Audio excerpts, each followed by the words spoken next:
Hello Pisces, thank you for joining me for your monthly forecast for March. You remain in pole position as you burst into this new month.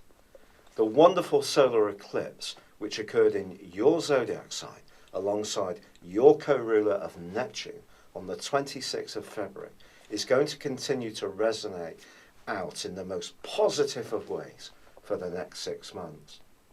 This gives you an opportunity to take a firm grip on your life direction, but it also helps you to embrace the natural qualities you have in terms of creativity, of flair, of being very fluid, of being able to go with the flow, which is such a gift. Don't underestimate it. You also have Mercury, the planet of thought, of intellect, in your sign as this month begins. It is true that for the first half of this month, Mercury is going to be helping you to cook up schemes that really excite you in terms of their newness, freshness, or approaching life with an added impetus. But also, there is a very active amount of energy in the next zodiac sign to yours, the sign of Aries. And this is really reverberating around right from the first week of this month. Then the ruler of Aries, Mars, is right side by side with Uranus, the planet of restlessness. Now Uranus may have seen you looking for new opportunities in recent years in terms of how you can earn money, or see you finding more mundane elements of life a little dull, but its combination with Mars is really going to fire you up and give you a real desire to break out of any situation which has become rather samey, and it's going to push you to perhaps be a bit more on the front foot in terms of pushing your boundaries beyond your immediate comfort zone. Now, because both planets are in opposition with Jupiter, at least as far as Mars is concerned, in the first 4 days, this month could begin with you having a very exciting idea that you may want to push and promote, and perhaps it is quite enterprising, and it may even see you wanting to be more risk-taking. Just be aware that Mars opposite Jupiter can see us almost feel that we're invincible. So if you are looking to make a big purchase or invest some money in a business, you will need to do your research thoroughly and try not to get too caught up in a compulsion to splash the cash in that exact moment. Because the Sun is combining with Neptune, this is going to give you the gift of listening to your sixth sense, one of your greatest strengths. But equally, it could see you almost reading or believing what you want to believe. So just caution yourself against that. However, there is the role of Saturn. And Saturn is the planet of structure. Of course, it is also the planet of restriction. But that's forging a fine link in an angle to Jupiter and also Uranus and Mars as this month begins. In fact, for the first 9 days of this month, Mars is forging an amazing link with Saturn. And if you're serious about business and making more money and being enterprising and entrepreneurial, but you're prepared to be very scrutinizing in terms of checking out the validity of your idea and not getting too dreamy about things, this can give you a wonderful structure and framework to build something up that could become truly substantial. Also Venus, the planet of love, but also of attraction, continues in the part of your scope which can bring good things to you, including loot and perhaps greater sensuality in the game of love.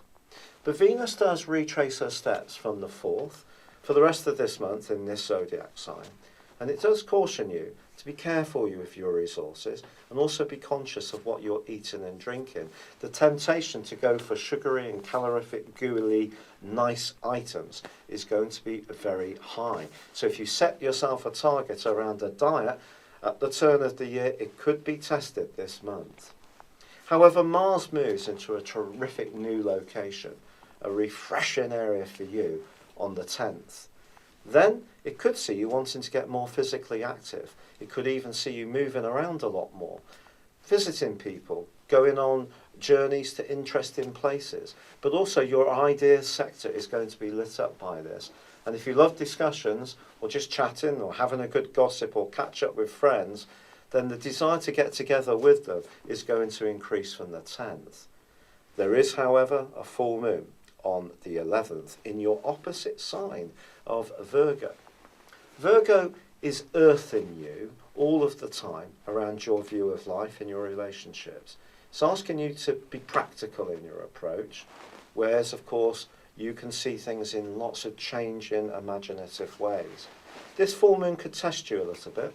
Someone might question the validity of some of your ideas, or even some of your approach to life, or your way of being. Try not to take it personally, because this full moon feeds also into lucky Jupiter, which itself, though tracking backwards, suggests that your connections to others can be beneficial for you. So partnerships in business, for example, as long as you're with the right people, there are clear terms of reference, and your understanding of their needs as much as their understanding of yours, this can be a full moon that's very good for you.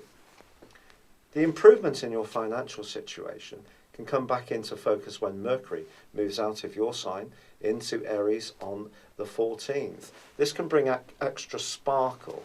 It's going to give you a bit more drive, I feel. Any ideas you have, they may have been moving around a little bit.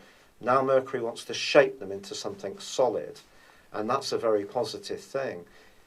Now Mercury is joined by the Sun on the 20th, moving into Aries. And of course we come round to the start of the new astrological year. So it's a wonderful time of celebration for us all. It's a time of new beginnings. It's no different for you, but the things you've been working on in the last month in particular, or longer back than that, can really start to take on a more defined shape. And that can be very satisfying. It gives you a sense that you're making progress. So traction can be achieved for you in this last phase of the month, not least on the back of the new moon of the 28th. But Mercury goes alongside Uranus and then into that opposition with Jupiter and also that wonderful trine with Saturn. So it's saying to you, stay open-minded. Things can ebb and flow as always for you, but there could also be a brilliant idea that comes buzzing in that may require you to make a quick decision on how to respond to it. But at the same time, it's also about staying grounded. So it's all about achieving these balances all the time. Wonderfully, Neptune, your lovely co-ruler, forges a beautiful link with Mars in the last week too.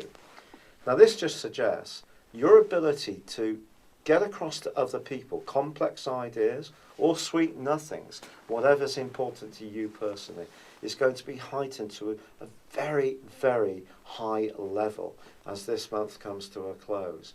But I'm hoping, as it does end, you can look back to its beginning and seen that the ideas you've had that have been so important to you are now becoming something more solid, or how you feel about yourself is becoming more solid. There is a sense of newness and freshness to your situation, which is so exciting. It's been a real pleasure being with you. Thank you for joining me. Good luck and goodbye for now.